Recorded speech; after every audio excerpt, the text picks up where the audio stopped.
I'm Brian, and this is Watch Weekly. Today I'm going to talk a little bit about basic shapes and talk about the kind of things you can do to practice to get better at them and kind of help understand how they apply to the figure.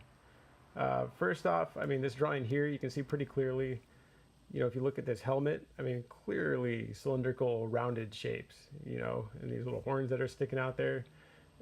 So being able to understand the underlying form and how rounded that thing is and kind of visualize it as a three-dimensional object is going to help you understand how soft these edges need to be around here or how soft these edges need to be along here, because that's going to help determine how quickly that form is turning, and how quickly the form turns determines how soft an edge you're going to use or hard. So, same thing down in the arm, kind of harder edges in the wrist, softer edges in the forearm, softer edge up in the shoulder where it's more rounded, and so on. Also, construction wise, you can see clearly cylindrical shape in the upper leg, and then kind of a boxier shape for the knee, and then of course a really tapered, foreshortened cylindrical shape kind of down in here. So they're pretty important. Everything you do is going to be constructed out of a mix of cylinders and boxes and maybe more complex stuff if you go kind of beyond just drawing figures. So what I would recommend is spend some time drawing boxes, a lot of them, and cylinders. That's what's really going to help you the most, more than anything. I got a little line here. One thing I used to try and do is try and draw a box that's like kind of tumbling through space, essentially. It's a hard exercise. I'm not all that great at it. It usually doesn't completely make sense by the time I'm done. But man, it really makes you think about boxes, that's for sure. So I would just pick a spot.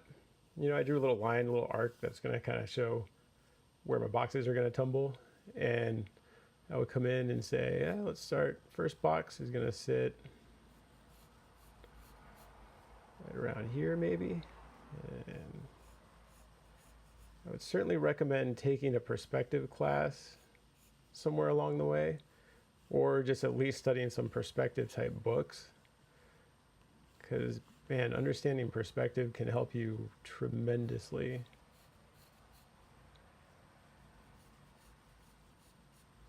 I would highly recommend it, especially when it comes to this kind of stuff. It's not something you have to absolutely master, but it is extremely helpful to at least understand the basics, because you have to understand it well enough that you can fake it, because I'm not finding vanishing points and stuff here to draw these boxes. I'm essentially just drawing, trying to fake it as best I can, really. So let's see, we're going to go there, we're going to tumble that direction maybe.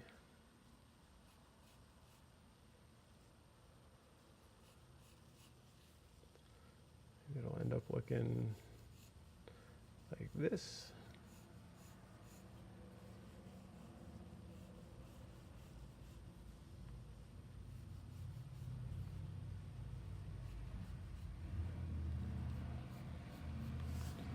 Next box, say, okay, now it's going to tumble again. Turn, rotate a bit. We're going to end up around this direction. Man, you got to really think these things through a lot. Oh shoot, I don't like the placement on that either. Drop that down a bit lower.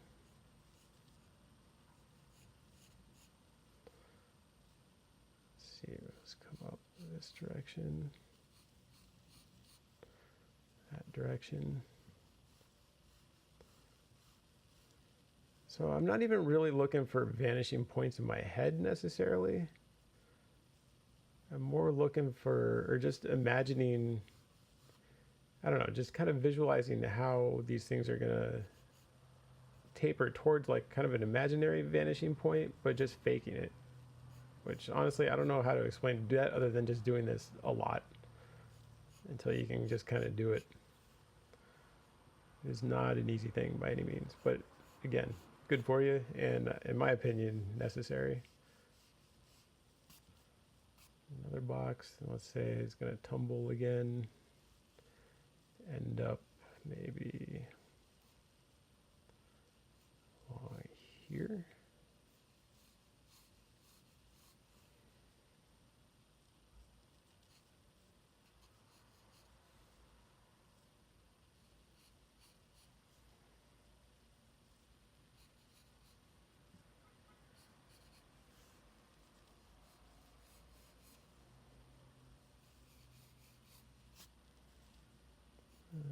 not the best looking box in the world, but we'll just pretend it's a magical box that shrunk a little bit. And we're gonna have another one kind of down, kind of that direction. So maybe this way.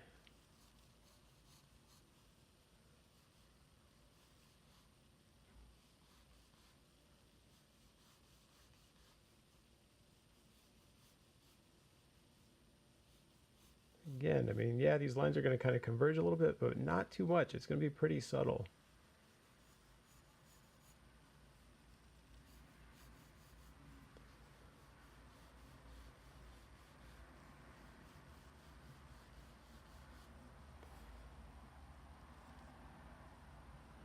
I'm not sure if that makes sense or not, but it kind of looks cool, so I'm going to roll with it. And this mark I made for reaching the bottom is going to have to go a little bit lower also.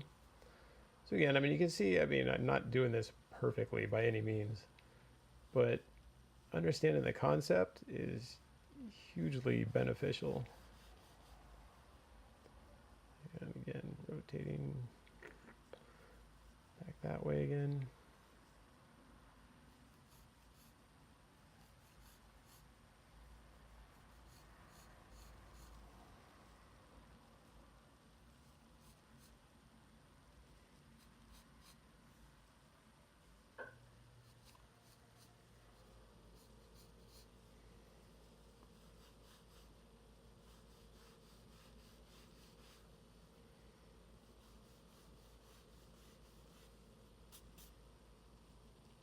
Not bad. And after that, say it's going to come down and hit the ground, I suppose.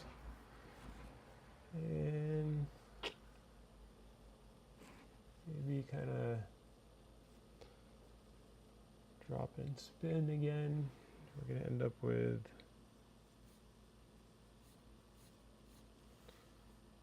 something sitting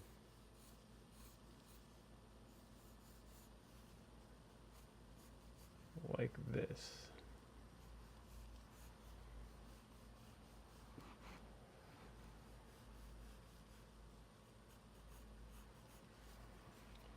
So there you have it.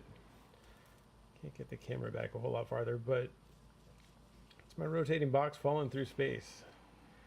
It is not perfect by any means, but man, trying to draw something like that, you have to really put a lot of thought into and take your time. I've tried doing this a bunch of times, so I could probably do it a little quicker than it's going to take you. And, you know, try and do the same thing with cylinders. Do the same thing with you know, cylinders just falling straight kind of this direction maybe, where they're kind of like a narrow cylinder.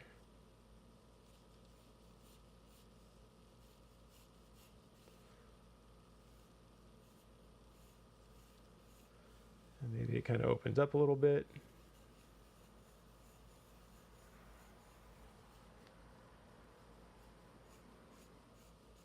Things are going to taper a bit more.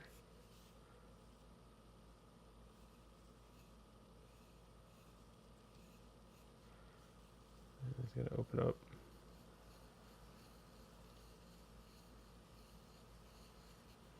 Quite a lot.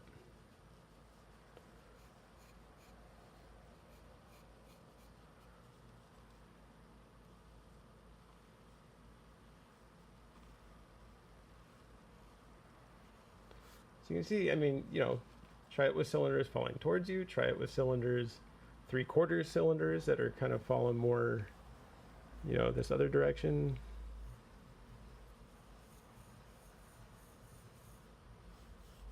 You know, if you draw a cylinder that looks like this, what is that going to look like when it tilts maybe down and towards you a little bit, you know?